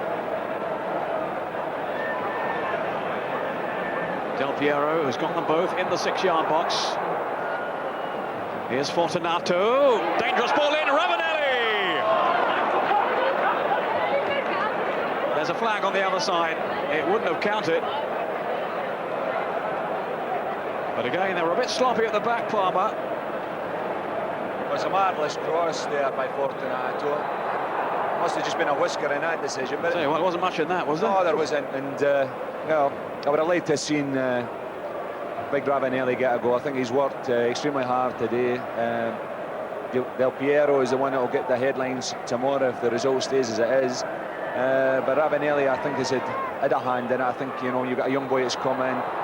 He needs someone to coax him through it and whatnot, and I think Ravanelli's done that by example and also by the way. A bit late with the flag then, the linesman. He's eventually got one right, I think. Brolin for Parma. Now then to Kripa.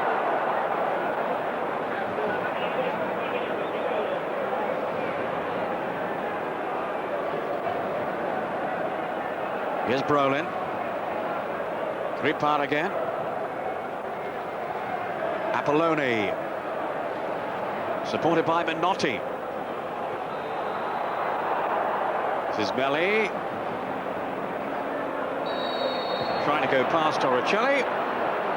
And it'll be a free kick to Parma.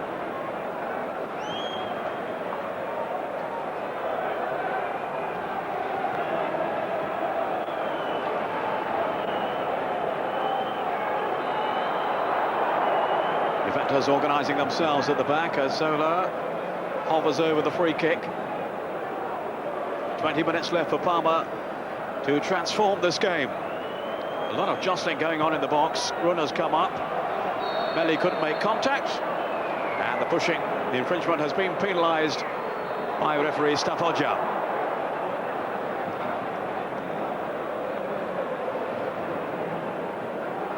Well, maybe we've come to expect too much of Parma today after their recent showings, but generally they have been disappointing. And of course it's a game they really must win to sustain their title challenge. And the outside prospects of Juventus will stay alive if they are successful. hoping for a miracle that Milan might actually lose a game. Well, this really is an important game because with the fixture that Milan have tonight, it is a derby game, and I know that Inter aren't playing well. But we all know, whether it's in Italy or wherever in the world, when you've got a derby game, anything can happen. And there are still fixtures what Milan have got that they can drop points. I know the gap is quite big at this stage in the season, but anything can happen in football. But when you look at it, the performance that Parma put in today, I think they must sense that the task they have in front of them is extremely hard. Because they haven't really done themselves justice, to say, Parma.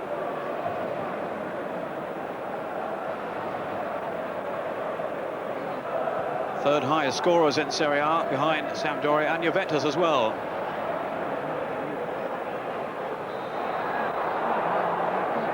Benarivo, Kripa. Here's Minotti, and ahead of him is Zola. Now Kripa. Juventus just happy to funnel back, soak up the pressure, and then try to catch them on the break again. Here's Grun. Good anticipation by Kola. Another outstanding match from the German. No way through for Melli. Looks forlornly towards the referee. Delivio. Apolloni's intervention sends Kripa away. Zola. Parma urgently needs some trickery from him now. Here's Kripa. He's got Melli up with him.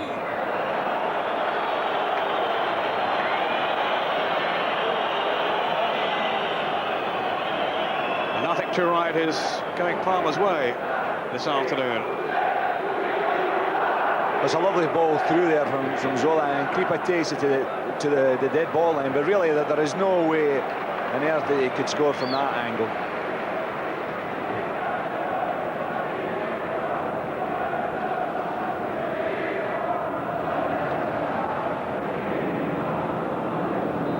And Peruzzi so far equal to anything that Parma can offer. Ravanelli to Delivio. Foul on Ravanelli by Apolloni. Apolloni, who scored in Parma's win over Torino here, his first goal in Serie A this season.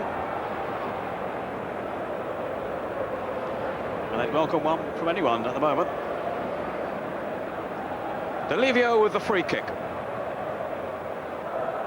Marocchi. Now Delivio again. Here's Ravanelli. Trying to ride the tackle, which was too fierce from Apolloni, who has already beaten caution. Sticking very tight to Ravanelli, and always trying to hold him off and tugging at his shirt.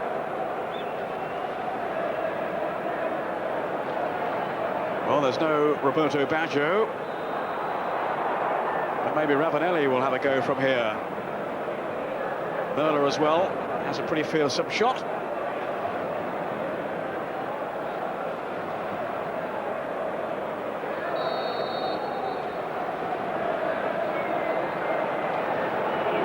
Del Piero also in attendance. My money's on Ravanelli. Here he is now. Not a bad effort either, but Pucci had to palm away.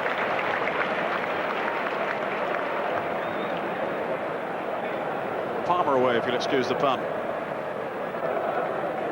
Taking no chances there, the Parma goalkeeper. It'll be Merla with the kick.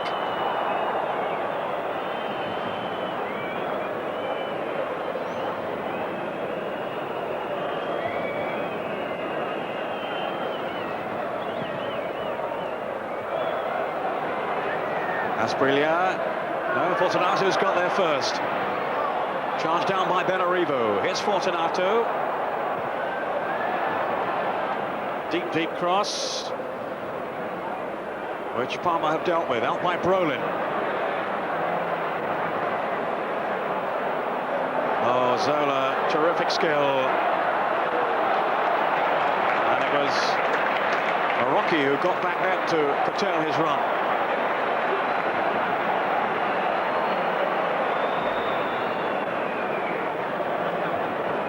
So much to admire about Zola. And he very nearly threaded a path to goal there.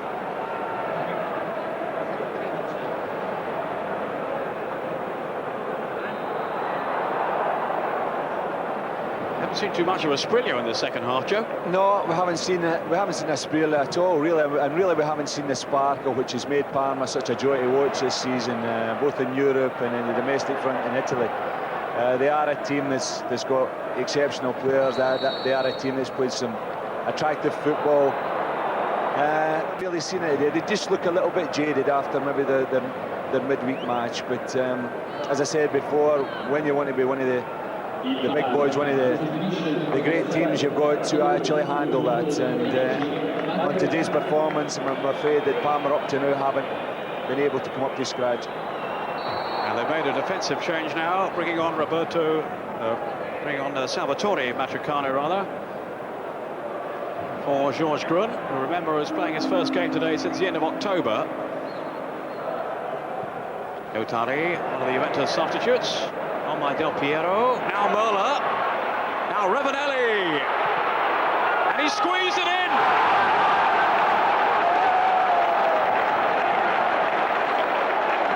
Well, it certainly deceived the goalkeeper as it rolled past him.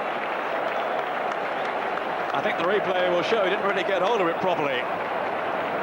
But nonetheless, he tucked it away, and it's 3-0 for Juventus. And the points, surely now, are safe. The third goal coming 13 minutes from time. Ravanelli with his 8th of the season. Good work by Merla. Well, it comes across here, and to be perfectly honest, I thought Ravanelli had just waited too long. I thought the defender was going to get it, but the keeper went down a shade too early. Maybe he anticipated the shot from Ravanelli coming earlier. But anyway, they all count, and to be perfectly honest, I think Ravanelli deserves it more than any other player in the Juventus team. He's done a pair of work. He's been a great example to Del Piero along with him, and really he epitomises what actually Juventus needed to do. They needed to get their pride back, and I think they have done. It's been a hard one, especially the way the result went from during the week, but they've come out with a bit of credit. Well, he's run his socks off today, Ravanelli, and his reward is the third goal then for Juventus. And it's been a sorry old afternoon for Parma. There's Zola's ball in. They must have come here in optimistic mood, Parma, after their recent successes. But they really haven't lived up to the billing. Zola to Brolin. And anything they manage now will surely be no more than a consolation. Benarivo.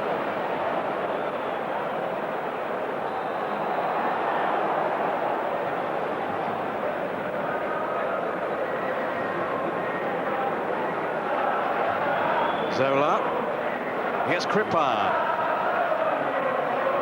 and safely through to Peruzzi.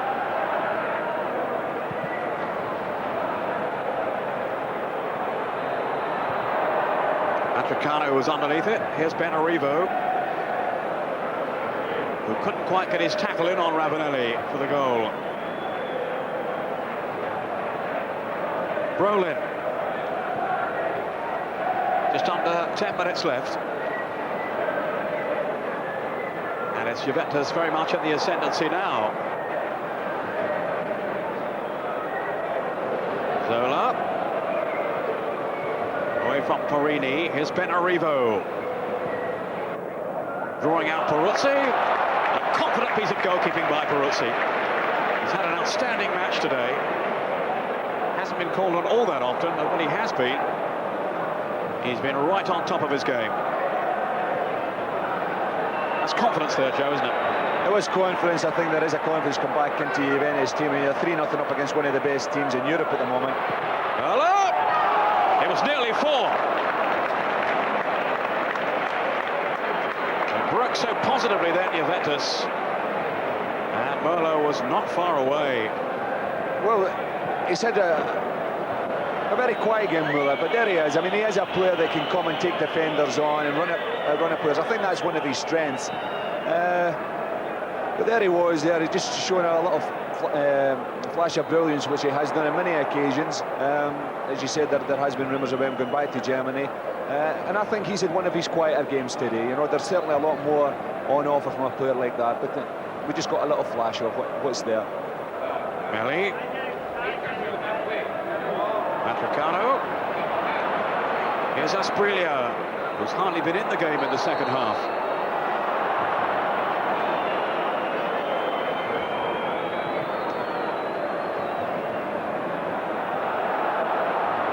Now Di Chiara, and that's gone out. I wouldn't have thought for a goal kick there. No, in fact it's a corner.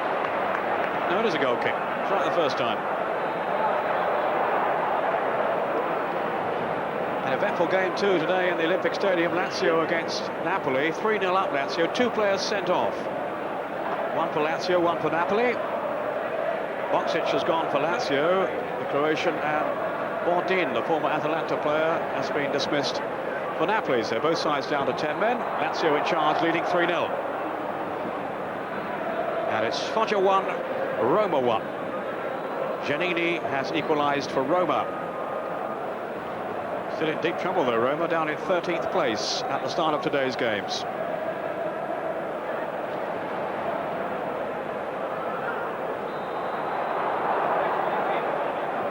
On by Minotti. Notari. Here's Brolin. Spread wide to Benarivo.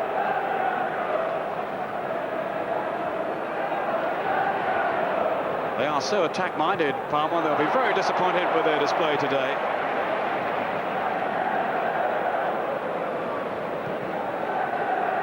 Matricano to Minotti. Here's Crippa. Now Asprilla. Look how close again Kola was to him. Just hasn't allowed him to turn for all his pace.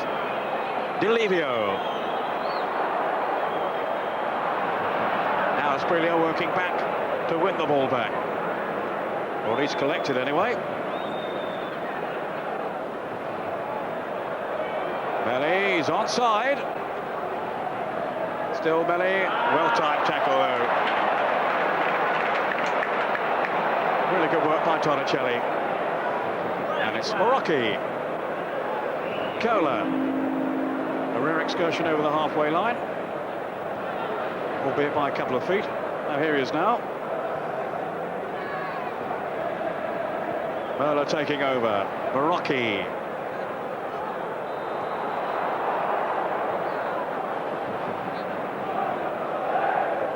Morocchi again.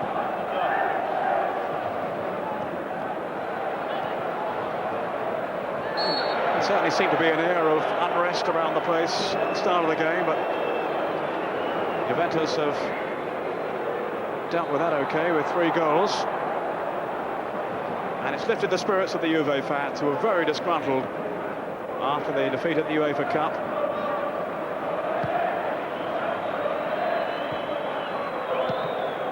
Regarding the atmosphere, Pierre, I think it was the ideal opportunity really for Parma to win here in the league for the first time ever. I mean, they've come off a high. You've got Juventus, who had the game in midweek, who are very low and were expecting a hostile crowd.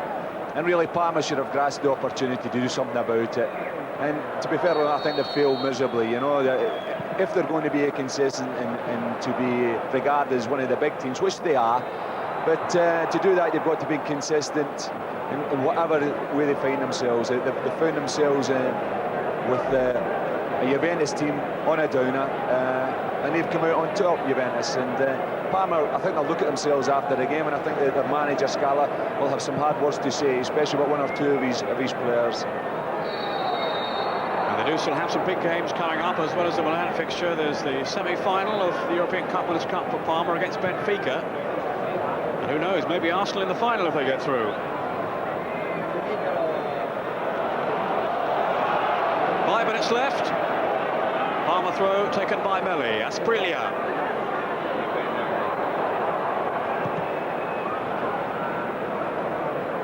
Almost lazily wide to Di Chiara, who has escaped his marker. Now needs a good service here. And it was Delivio who got back at him. My word, he's got through some work to Livio down that right flank.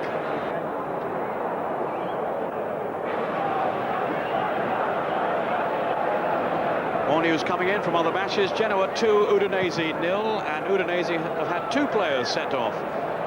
Statuto is one of them, and Borgonovo is the other. Scaravi's got the second goal for Genoa. Czechoslovakian striker from the penalty spot. So Scaravi, 2 penalties for Genoa this afternoon. And they need the points, Genoa, rather urgently, in their struggle to avoid relegation. Merla on the counter-attack then for Juventus, looking for Ravanelli, who's on a high after his goal. Oh, lovely skill away from Matricano. Still Ravanelli. Merla. Del Piero. Fabulous strike. It's 3 for the 19-year-old. Well, it's fantastic for Parma. Fantastic goal, Pierre, but I hope he goes and shakes hands with Ravanelli there, because Ravanelli showed great footwork.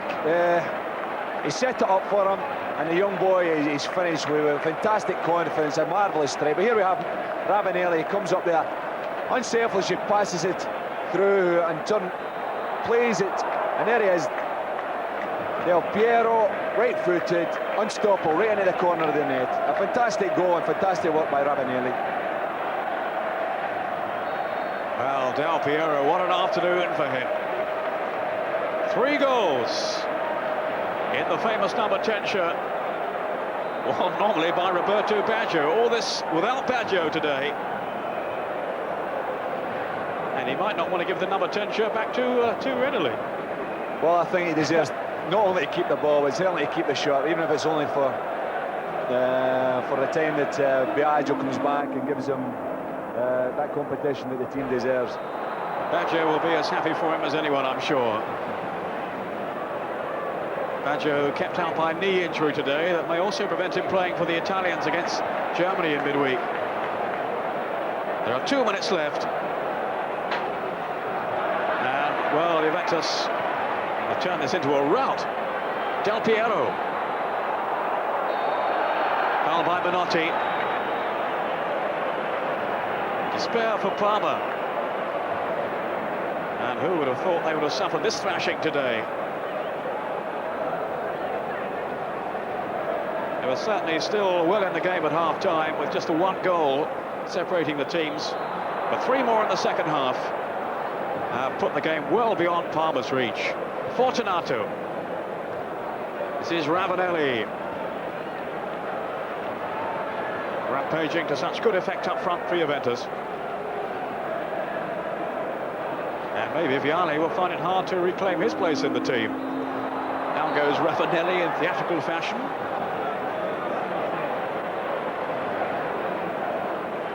But sometimes it works out that way when you consider where he comes in the pecking order. Del Piero, you know, he's not getting a game because there's Vialli and there's Baggio and there's Ravanelli, and then he finds himself through the injury to these 2 superstars. He gets his chance, and he has definitely grasped it. He wants to do everything now. There he's over there with Fortunato, and he wants to take the free kick. And from part of the last summer, Del Piero, and what an impact he is making. And this is another one. No, just over the bar from Jurgen Kohler.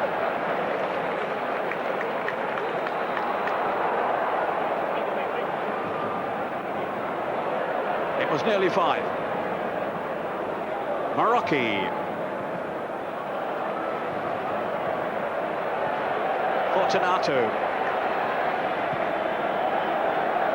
And Trapattoni's call to his players to play with dignity today has been answered in the most emphatic fashion.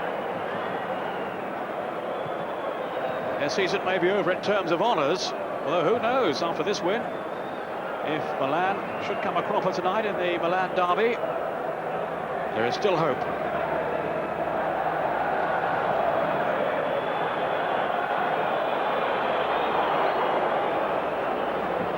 Zola. This is Grippa. Apolloni. Easily away though by Kohler. Only as far as Asprilla.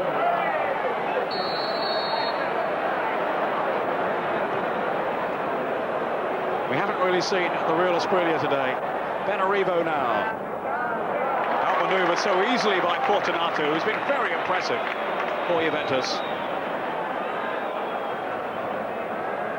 And might still find himself on the plane to the United States for the World Cup finals in the Italian squad. Minotti, who expects to be in that squad as cover for Baresi and Costa Curta of Milan.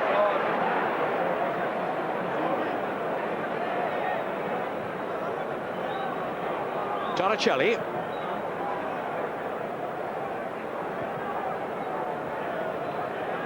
Here's Matricano, the substitute, to Benarivo. Deep into injury time. And the final whistle blown by referee Stafoggia to signal a very impressive result for Juventus. 4 goals to 0. Not too many would have bet on that result before the kickoff. 3 goals for Alessandro Del Piero, just 19 years old. And he will look back, as will Juventus, Joe Jordan, with a lot of pride on this game.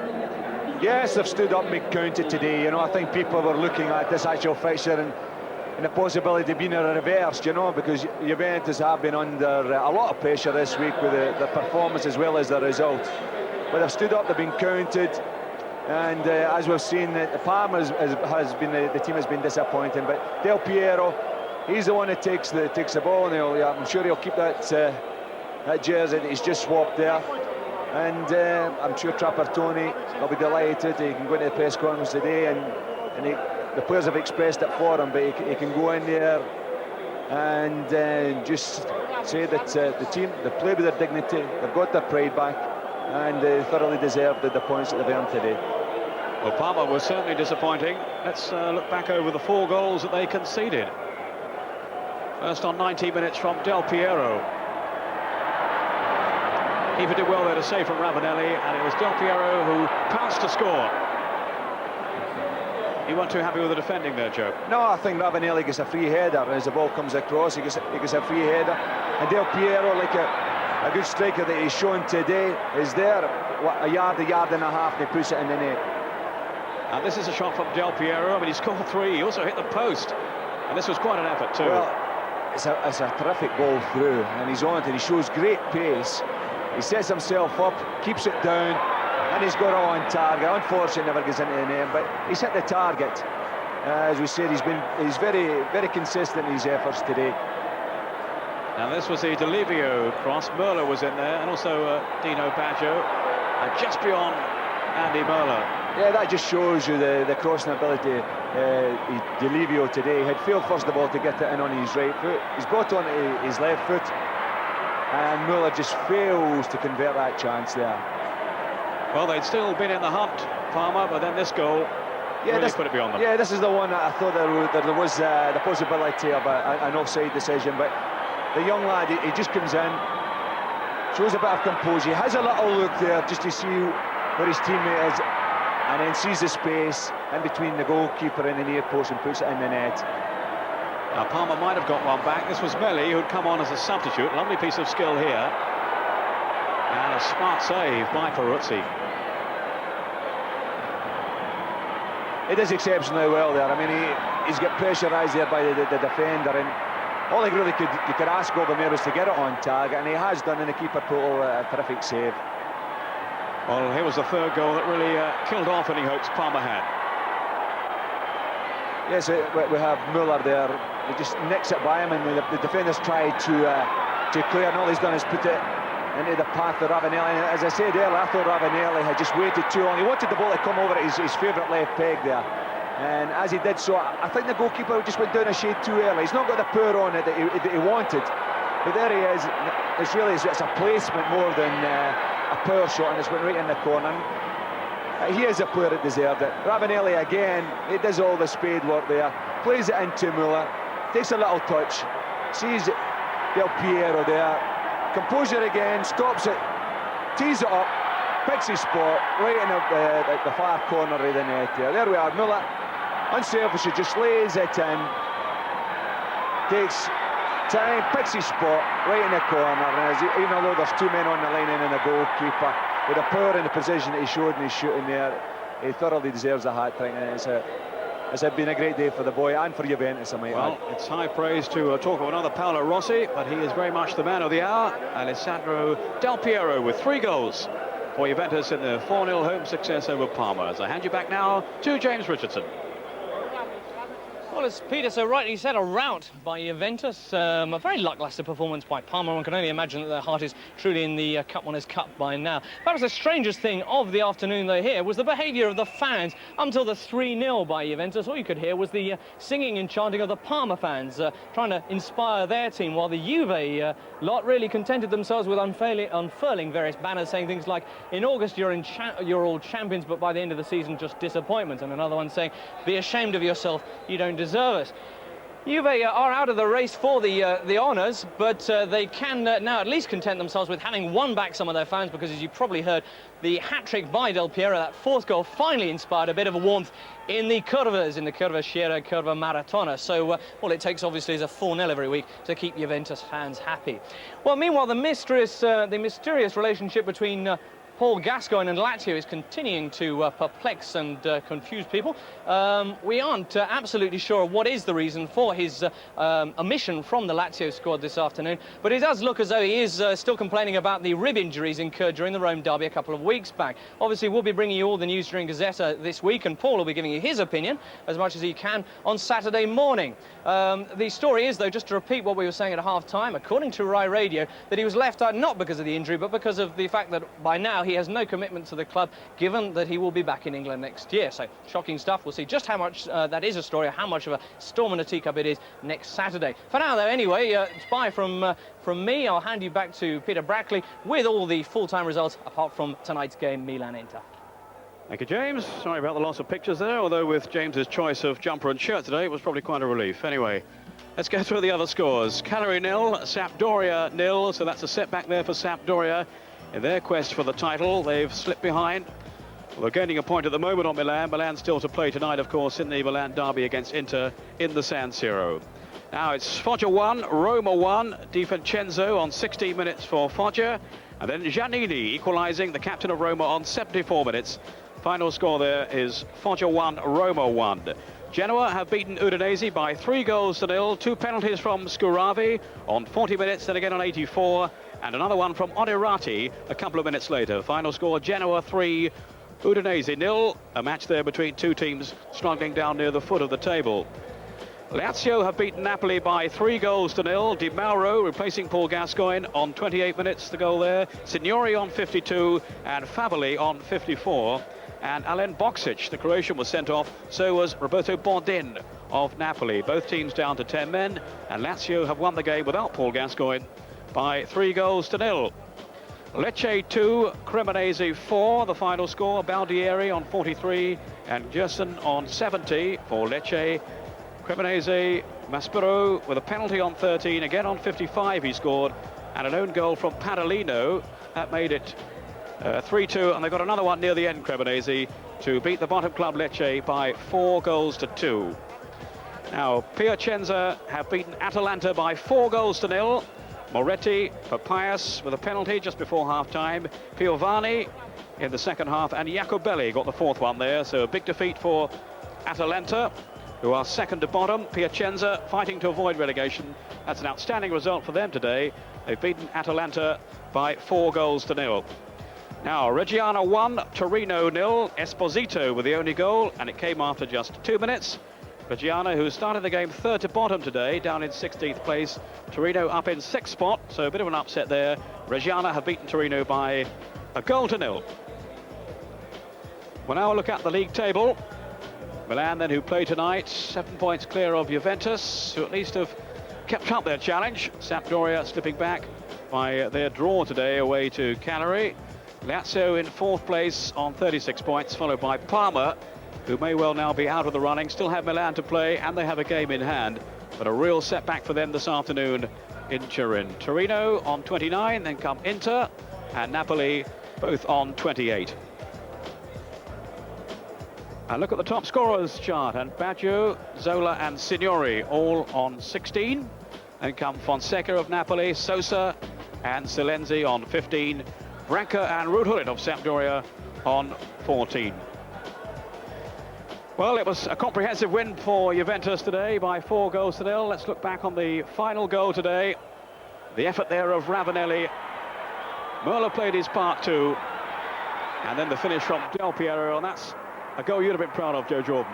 That was fantastic. I've never hit him from that far with my right foot anyway, but I think the work that Ravanelli, I think that summed up his game really, you know, unselfish running, unselfish work, and also he had a football brain there, you know, he's come through, he's done all the hard work, but he's still got the presence of mind to know that he's got teammates round about him. He sees Müller just out the corner of his eye, who in turn passes it to Del Piero. Thanks, Joe. Well, that's it for this week. Don't forget Mezzanotte on Tuesday. It's the Milan derby from the San Siro. On Saturday, all the week's news on Gazzetta at 11 o'clock. Paul Gascoigne and David Platt joining us. Next Sunday, our live match as usual, although at the later time of 2:45, kickoffs in Italy revert to 3 o'clock. From Joe Jordan and myself, Peter Brackley, goodbye.